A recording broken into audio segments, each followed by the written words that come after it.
Satu, dua, tiga. Selamat malam semuanya. Pada pertemuan 11 kali ini, Malam. saya akan Malam. menjelaskan budaya organisasi menurut SAIN 2017. Sebelum memasuki materi, saya akan memberikan proses terlebih dahulu. Yang pertama, apakah fokus utama analisis budaya organisasi menurut pendekatan Edgar Hastings? Apakah cukup? Cukup. Cukup. Yang kedua, Yang kedua, mengapa asumsi mengapa dasar sudah dianggap sebagai inti dari budaya organisasi menurut SAIN? Apakah cukup? cukup? Cukup.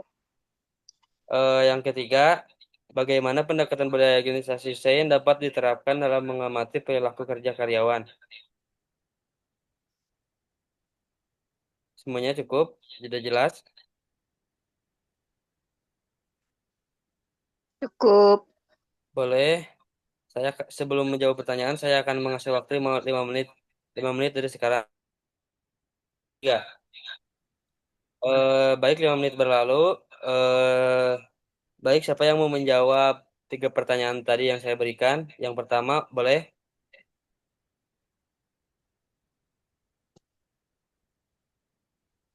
Izin menjawab. Boleh, Mbak Dewi dijawab pertanyaan nomor satu. Pertanyaannya, apa fokus utama analisis budaya organisasi menurut pendekatan Edgar Schein? Jawabannya, fokus utama budaya analisis organisasi menurut Schein adalah mengidentifikasi asumsi dasar yang berkembang dan dianut secara bersama oleh anggota organisasi. Asumsi dasar ini berbentuk melalui pengalaman kolektif dalam menghadapi berbagai permasalahan organisasi dan menjadi landasan utama dalam membentuk pola pikir, sikap, serta perilaku organisasi. Sekian penjelasannya. Cukup penjelasannya. Apakah sudah jelas, Mbak Tessa? Jelas. Terus Terus Mas Ripal, apakah sudah jelas? jelas. Baik, Baik. nomor satu sudah Sudah cukup dan cukup. terjawab. Nomor dua boleh dijawab dengan siapa? Saya izin menjawab. Boleh, Mbak Tessa dijawab.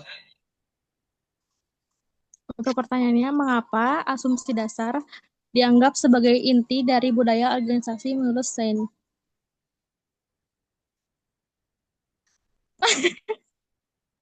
Oke, lanjut. Salah ya?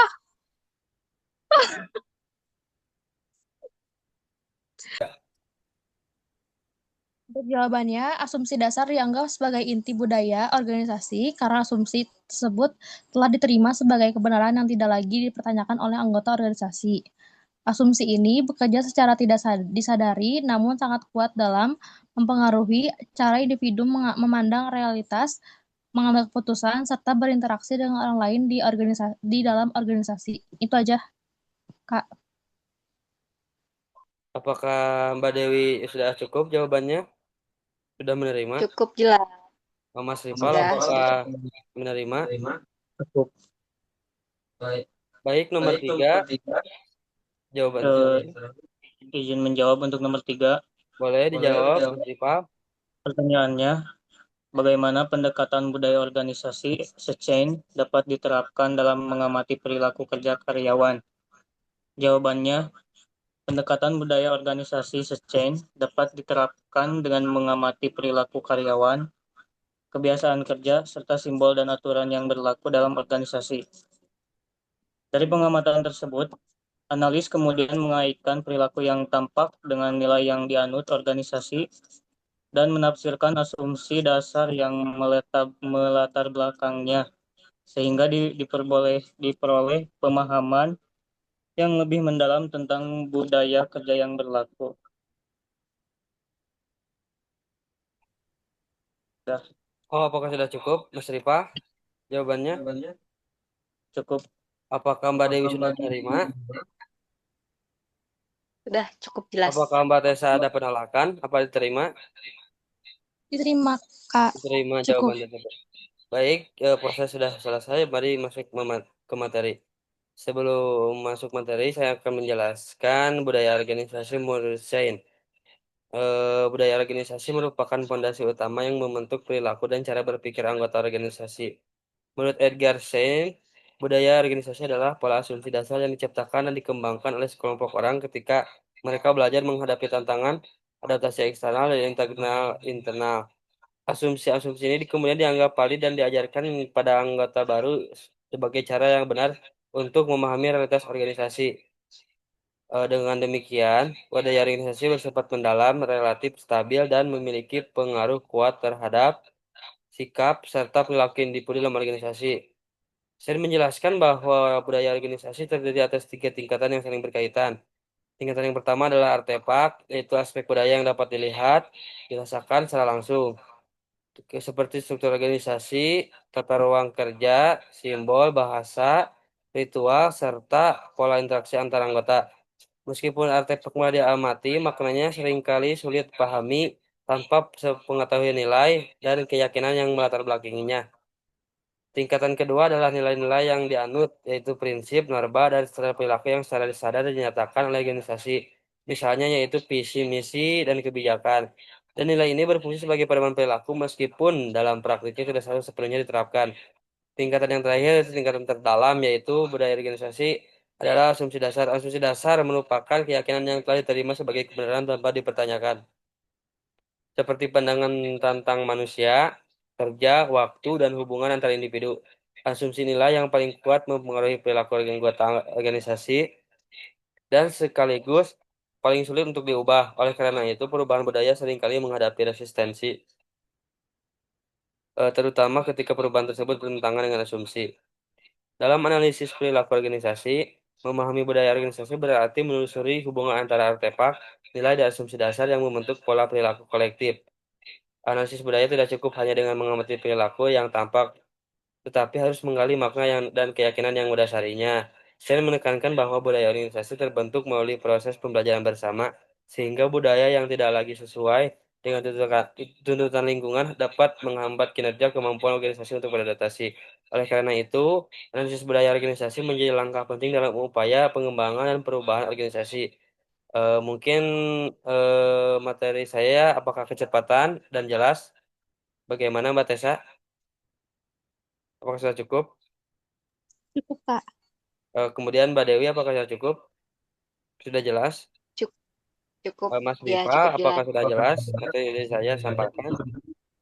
Cukup dan jelas. Boleh, boleh barangkali yang belum jelas, boleh bisa ditanyakan. Boleh ajukan pertanyaan kepada saya. Saya izin bertanya. Boleh,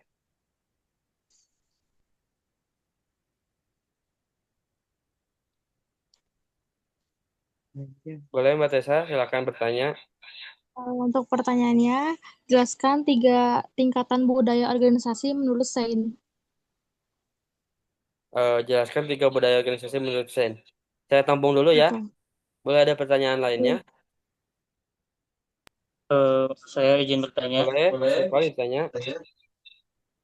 mengapa artefak mudah diamati tetapi sulit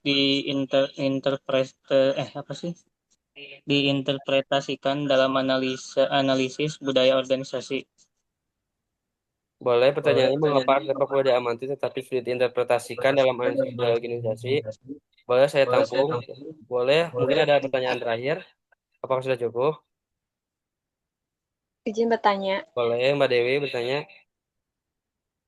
bagaimana hubungan antara asumsi dasar dan perilaku anggota organisasi? Sudah cukup pertanyaannya? Itu saja. Saya ulang. Bagaimana Cukup. hubungan antara asumsi dasar dan perilaku anggota organisasi? Boleh saya tampung? Sebelum itu saya akan menjawab pertanyaan yang pertama dari Mbak Tessa. Jelaskan tiga tingkatan budaya organisasi menurut Sain. Jawabannya mungkin ada tingkatan budaya organisasi menurut Sain terdiri atas tadi yang saya sebutkan, artefak, yaitu nilai yang dianut dan asumsi dasar. Kemudian nilai yang merupakan artefak merupakan aspek budaya yang terlihat seperti simbol, bahasa, dan perilaku. Kemudian ada nilai yang dianut adalah prinsip standar yang sadar dijunjung oleh organisasi. Kemudian ada asumsi dasar yang merupakan keyakinan yang sudah diterima tanpa dipertanyakan yang menjadi inti dari budaya organisasi. Apakah cukup Mbak Tessa dengan jawaban tadi? Cukup, Kak. Terima kasih. Oh, boleh. Untuk pertanyaan kedua dari Mas Rifa, eh, Mengapa artefak mudah diamati, tetapi sulit diinterpretasikan dalam analisis budaya organisasi? Menurut saya, artefak mudah diamati karena bersifat visual dan nyata, namun sulit diinterpretasikan karena maknanya sangat bergantung pada nilai dan asumsi dasar yang melatar belakanginya. Tanpa memahami keyakinan yang mendalam, artefak dapat disalahartikan atau dipahami secara keliru. Itu menurut saya dan menurut yang saya tadi baca-baca di artikel internet. Apakah Mas Rifa sudah cukup? Cukup dan jelas, Pak Irfan. Boleh selanjutnya pertanyaan dari Mbak Dewi. Bagaimana hubungan antara asumsi dasar dan perilaku anggota organisasi? Jawabannya, asumsi dasar membentuk cara berpikir dan memandang realitas organisasi, sehingga secara langsung mempengaruhi perilaku anggota organisasi. Karena asumsi dasar sudah dianggap sebagai kebenaran, perilaku yang muncul sering dilakukan secara otomatis tanpa disadari oleh individu. Itu menurut teorinya dari Shane 2017. Apakah cukup Mbak Dewi dengan jawaban saya? Apakah ada kurang? Cukup jelas. Cukup jelas, boleh. Baik, sesi tanya jawab sudah berakhir. Apakah ada yang mau ditanyakan lagi? Cukup. Cukup. Boleh, selanjutnya saya akan memberikan pertanyaan kepada kalian, yaitu pretest. Yang pertama, analisislah hubungan antara artefak nilai yang dianut dan asumsi dasar dalam budaya organisasi. Apakah cukup? Cukup. Boleh. Yang kedua, seberapa penting pemahaman budaya organisasi dalam mendukung keberhasilan perubahan organisasi? Apakah cukup? Cukup. Cukup. Yang ketiga, rancanglah strategi sederhana untuk mengembangkan budaya organisasi agar lebih adaptif terhadap perubahan. Apakah cukup? Bisa diulang apa cukup? Cukup. Cukup. Cukup. Boleh sebelum dijawab, saya akan memberikan kesempatan kalian 5 menit untuk mencari jawaban. 5 menit sudah berlalu. Saya tadi memberikan 3 pertanyaan pretest. Boleh siapa yang menjawab terlebih dahulu? Saya aja menjawab. Boleh Mbak Tessa menjawab. Untuk pertanyaannya, analisislah hubungan antara artefak, nilai yang dianut, dan asumsi dasar dalam budaya organisasi. Untuk jawabannya, artefak nilai yang dianut dan asumsi dasar saling berkaitan dalam membentuk satu kesatuan budaya organisasi. Artefak merupakan wujud paling terlihat dari budaya, nilai yang dianut memberikan makna dan pedoman perilaku. Sedangkan asumsi dasar menjadi pondasi yang mengarahkan cara berpikir anggota organisasi. Analisis budaya yang utuh harus mempertimbangkan ketiga tingkatan tersebut secara bersamaan. Itu aja, Mas. Apakah Mbak Dewi sudah cukup? Apa ada tambahan? Cukup. Apakah Mas Rifa sudah cukup? Apa ada tambahan? Cukup. Boleh pertanyaan kedua? Boleh dijawab. Izin menjawab. Boleh Mas Rifa menjawab pertanyaan. Untuk pertanyaannya, seberapa penting pemahaman budaya organisasi dalam mendukung keberhasilan perubahan organisasi? Jawabannya, pemahaman budaya organisasi sangat penting dalam mendukung keberhasilan perubahan karena perubahan yang bertentangan dengan nilai dan asumsi dasar cenderung menimbulkan penolakan. Namun, memahami budaya organisasi dapat merancang strategi perubahan yang lebih sesuai dengan karakter anggotanya, sehingga perubahan lebih mudah diterima dan dijalankan secara berkelanjutan. Sudah. Apakah Mbak Tessa sudah cukup jelas? Cukup, Kak. Terima kasih jawabannya. Apakah Teh Dewi sudah cukup jelas? Menolak apa menerima? Sudah cukup jelas. Cukup.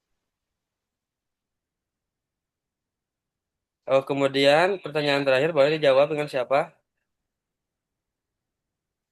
Izin menjawab. Boleh Teh Dewi dijawab. Rancanglah strategi sederhana untuk mengembangkan budaya organisasi agar lebih adaptif terhadap perubahan?